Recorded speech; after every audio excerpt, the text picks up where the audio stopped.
آپ اپنی زندگی میں پورا زور لگا رہے ہیں لیکن نتیجہ وہ نہیں نکل رہا جو آپ چاہتے ہیں۔ آپ بھرپور محنت کرتے ہیں، اس کے لیے پلاننگ کرتے ہیں اور اس پر عمل پیرا بھی ہوتے ہیں، لیکن نتیجہ وہی ڈھاک کے 3 پا۔ تو اس کا مطلب یہ ہے کہ آپ کو اپنا مائنڈ سیٹ تبدیل کرنے کی ضرورت ہے۔ انسان بڑا جلد باز ہے، یہ ہر کام کا نتیجہ جلدی چاہتا ہے۔ یہ اگر خود کو تبدیل کرنا چاہے تو چاہتا ہے کہ بس ایک ہی دن میں تبدیل ہو جاؤں، میری فطرت، میری عادتیں اور میری خصلتیں یکسر بدل جائیں، لیکن ایسا نہیں ہوتا کیونکہ یہ فطرت کا اصول نہیں۔ کائنات کی ہر چیز تدریجی طور پر تبدیل ہوتی ہے، لیکن چونکہ انسان جلد باز ہے اس وجہ سے وہ ایک دن اٹھ کر ایکسرسائز کرتا ہے اور خوب دوڑ لگاتا ہے، لیکن جب اس کو نتیجہ نہیں ملتا تو دوسرے دن اس سے اٹھا ہی نہیں جا رہا ہوتا اور وہ دوبارہ اپنی پرانی روٹین میں چلا جاتا ہے۔ اب ایسے میں وہی شخص کامیاب ہوتا ہے جو مستقل مزاجی کے ساتھ کام کرتا ہو اور آخری دم تک اپنے مقصد کے لیے کوشش کرتا رہے۔ اپنے آپ کو کیسے تبدیل کرنا ہے اس وقت جب کہ تبدیلی مشکل ہو؟ اس موضوع پر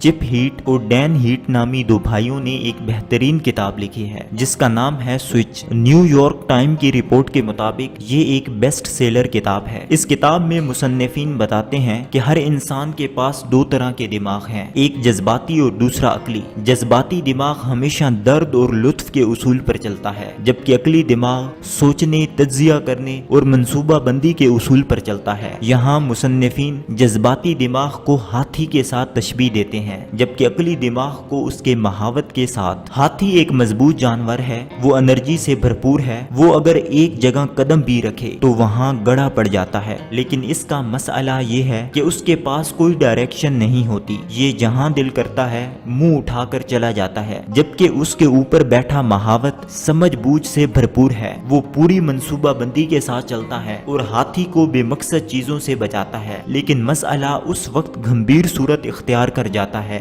جب یہ دونوں ہم آہنگ نہیں ہوتے۔ ہاتھی کچھ چاہ رہا ہوتا ہے اور مہاوت کچھ، چونکہ انسان کی قوت ارادی محدود ہوتی ہے اور وہ ایک حد سے آگے جا کر ختم ہو جاتی ہے، اس وجہ سے مہاوت اس ہاتھی کو بڑی مشکل سے کنٹرول کرتا ہے۔ اس جدوجہد میں اکثر اس کے پسینے چھوٹ جاتے ہیں اور ایک حد کے بعد ہاتھی اس کے کنٹرول سے نکل جاتا ہے۔ یاد رکھیے، انسان کے اندر کا یہ ہاتھی ہمیشہ مزے اور لطف میں رہنا چاہتا ہے، یہ مرغن غذائیں کھانا، ہنسی مذاق اور پارٹی کرنے میں پرسکون رہتا ہے، جبکہ مہاوت کی کوشش ہوتی ہے کہ زندگی میں تھوڑا سا وقت بھی اگر ملے تو اس کو کسی معیاری کام میں لگا دے تاکہ زندگی میں کچھ نہ کچھ بہتری آئے۔ اس کتاب میں زندگی میں تبدیلی لانے کے لیے مندرجہ ذیل نکات بیان کیے گئے ہیں۔ نمبر 1، مہاوت عقل کو ڈائریکشن دے۔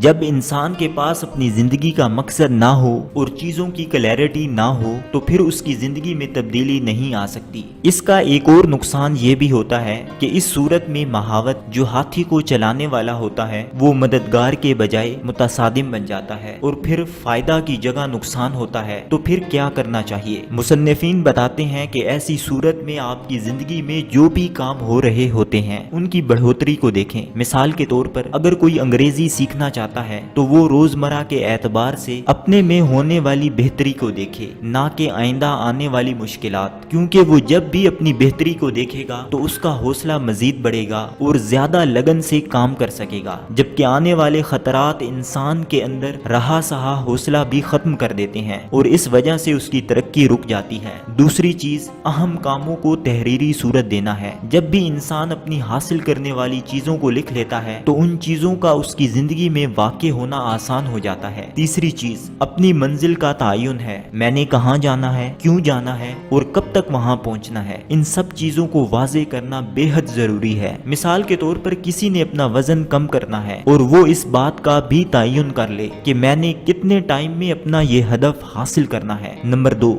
ہاتھی جذباتی دماغ کو موٹیویٹ کرنا۔ آپ اپنی زندگی میں جو بھی ہدف حاصل کرنا چاہتے ہیں وہ اپنے جذبات کے بغیر حاصل نہیں کر سکتے، لیکن یہ بھی ایک حقیقت ہے کہ آپ اپنے ہاتھی کو عقلی دلیل دے کر موٹیویٹ نہیں کر سکتے، بلکہ اس کے لیے 3 کام کرنے ہوں گے۔ پہلی چیز یہ ہے کہ آپ جو بھی ہدف حاصل کرنا چاہتے ہیں یوں سمجھے کہ آپ نے وہ حاصل کر لیا ہے اور حاصل کرنے کی اس خوشی کو ابھی سے محسوس کرنا شروع کریں۔ اس کا فائدہ یہ ہوگا کہ آپ کا ہاتھ ساتھی بھی خوش ہو جائے گا اور اس کام کو خوشی خوشی کرے گا۔ دوسری چیز، اپنے مطلوبہ ہدف کی تقسیم در تقسیم کریں، یعنی ایک مہینے میں اگر آپ نے وزن کم کرنا ہے تو اس کو ہفتوں پر اور پھر دنوں پر بھی تقسیم کریں۔ یوں ہر ایک دن کی پروگریس سے آپ کو حوصلہ ملے گا اور آپ مزید دلچسپی سے اپنے ہدف کی طرف بڑھتے جائیں گے۔ تیسری چیز، خود کی تعریف کریں اور مصروف رہیں۔ اپنے مائنڈ سیٹ کو ہمیشہ گروتھ مائنڈ سیٹ بنا کر رکھیں۔ یہ وہ مائنڈ سیٹ ہوتا ہے جو لوگوں کی تنقید سننے کا حوصلہ رکھتا ہے۔ ایسے شخص پر اگر کوئی تنقید بھی کرے تو وہ کھلے دل کے ساتھ سنتا ہے اور اس تنقید کو اپنی ترقی کا زینہ بناتا ہے۔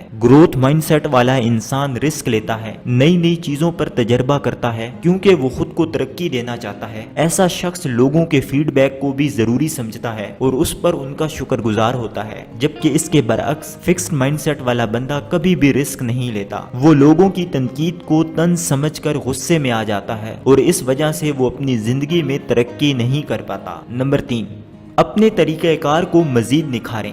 فرض کریں ایک خچر پر کافی سارا سامان ہے اور وہ پہاڑ کی طرف چڑھ رہا ہے تو اس کو اوپر تک پہنچنے میں بہت زیادہ وقت لگے گا، لیکن یہی خچر اگر اونچائی سے نشیب میں اتر رہا ہو تو وہ بہت جلد نیچے پہنچ جائے گا۔ یہی مثال انسان کی زندگی کی بھی ہے۔ آپ نے جہاں پہنچنا ہے اس کے لیے بہترین منصوبہ بندی کریں تاکہ آپ کا سفر تیز رفتاری کے ساتھ طے ہو، وگرنہ آپ بہت جلد تھک جائیں گے۔ مصنفین اس بات کے ضمن میں بھی 3 چیزیں بتاتے ہیں۔ پہلی چیز، زندگی بدلنے کے لیے رویہ نہیں سچویشن بدلیں۔ جب بھی انسان کی سچویشن مثبت ہوگی تو اس کا رویہ بھی مثبت ہوگا۔ ہم وزن کم کرنے کی ہی مثال لے لیتے ہیں۔ اگر کوئی انسان اپنے کچن کا انوائرمنٹ بدل دے اور جتنی بھی مرغن خوراکیں ہیں انہیں کسی کارٹن یا کیبنٹ میں رکھ دے تاکہ آتے جاتے ان چیزوں پر اس کی نظر نہ پڑے، تو یہ طریقہ وزن کم کرنے میں زیادہ کارآمد ہے، بجائے اس کے کہ انسان کے سامنے وزن بڑھانے والی یہ سب مرغن چیزیں پڑی ہوں اور انہیں دیکھ دیکھ کر اس کے منہ میں پانی آ رہا ہو۔ پھر بے شک وہ صبر کے گھونٹ بھرے، لیکن ایک وقت ایسا آئے گا جب وہ اپنے قوت ارادی پر کنٹرول نہیں رکھ سکے گا اور ان چیزوں کو کھانا شروع کر لے گا۔ دوسری چیز عادت کی تبدیلی ہے۔ جب انسان کسی بھی نئی چیز کو اپنی زندگی میں شامل کرتا ہے تو اس کے بارے میں سوچتا ہے اور پھر فیصلہ لینے کا رسک بھی لیتا ہے، لیکن یہی چیز اگر وہ اپنی عادت بنا لے تو وہ آٹو پر چلی جائے گی اور یہ کام خود بخود ہوتا رہے گا۔ عادت کو پختہ کرنے کے لیے ایک بہترین طریقہ یہ بھی ہے کہ انسان ایسے لوگوں کی صحبت اختیار کر لے جن میں وہ عادت پہلے سے موجود ہو، تو ایسے میں انسان کے اندر وہ عادت خود بخود پیدا ہو جائے گی۔ مصنفین اس کتاب میں آخری پیغام یہ دیتے ہیں کہ انسان کو ہمیشہ خود کو تبدیل کرتے اور ترقی کرتے رہنا چاہیے، کیونکہ کسی جگہ رکنے کا مطلب یہ ہے کہ انسان کی زندگی بھی رک گئی، پھر نہ اس کی عادات میں بہتری آئے گی اور نہ ہی حالات میں۔